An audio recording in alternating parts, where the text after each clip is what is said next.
Во спиритуалниот раст на почеток нема ништо убаво, освен од распаѓање на тоа што си. На Александар прашањето кој сум јас. Моментот кога ќе влезете на спиритуално патување, се што знаете за себе ќе се скрши. Ќе дојде психотерапевт за работа, ќе ви стане јасно дека немате појма кој сте вие. Дека се што сте мислеле дека сте ви од мајка ви, од татко ви, од учителите, дека си иста како мајка ти, дека си ист како татко ти, ништо не те е јасно. Сите веќе се кретени, на сите си им луд, зашто те направиле како нив.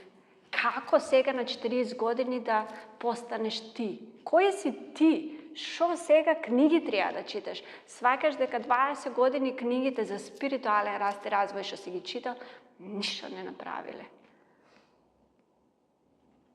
Значи,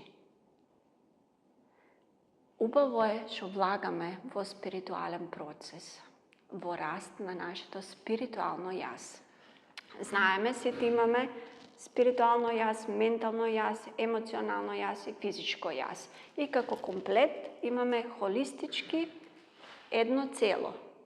Затоа и спиритуализмот кај мене, во школата за применета спиритуалност и нашата југен метода на исцеление е холистичка метода. Затоа што ние го перцепираме целиот систем на човекот, и како спиритуална особа, и како емоционална, ментална, и како физичка. Спиритуалниот раст и развој ги вклучува сите 4. Секогаш кога работиме на нашиот спиритуален раст и развој, внимаваме и затоа и идеме на едукација за спиритуално образование.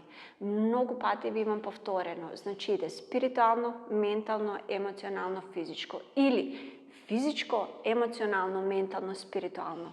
Ако на некого физичкото тело не му уред, може да дојде до 4-тото негово тело?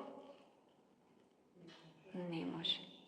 Што значи, сите, ако уопште сакате да почнете со спиритуален раст и развој, мора прво, да се донесете себе си во физички релативно добар баланс. Без разлика дали некој има канцер или друга автоимуна болест, или проблеми со бешика, или проблеми со тежина, или проблеми со колкови, не е битно.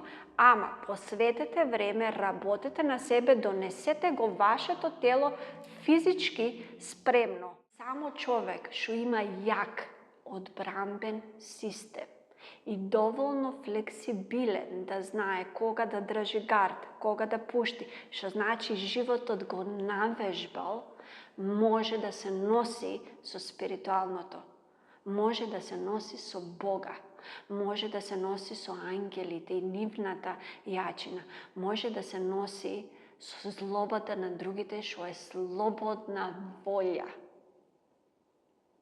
Бидејќи луѓето може да ти направат се, имат секое право да ти направат се.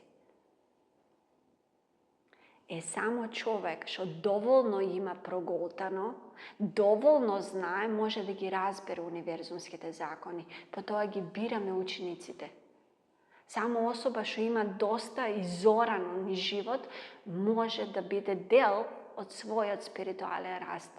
Другите што немат јаки одбранбени системи, ќе бидат повредени. Буквално ќе им влезе у просторот и ќе направи огромна дупка.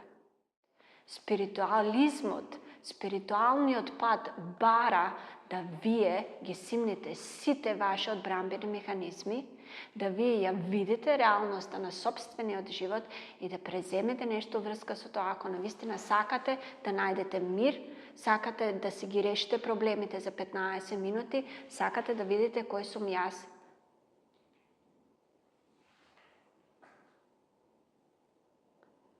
Значи, мора да го предадете тоа што не функционира до сега. Тука луѓето бават на психотерапија со години. Не е дека психотерапевтот е лош. Луѓето се уште не се спремни да се сменат. Сакате да бидете срекни, сакате да почнете со спиритуален раст 1 сат минимум, 3 максимум, пошто имаме работа. Значи, мора, ама еден минимум, мора да посветите на себе. Идете у парк, кјутете, да, има други луѓе, ама не луѓе што ве знаат.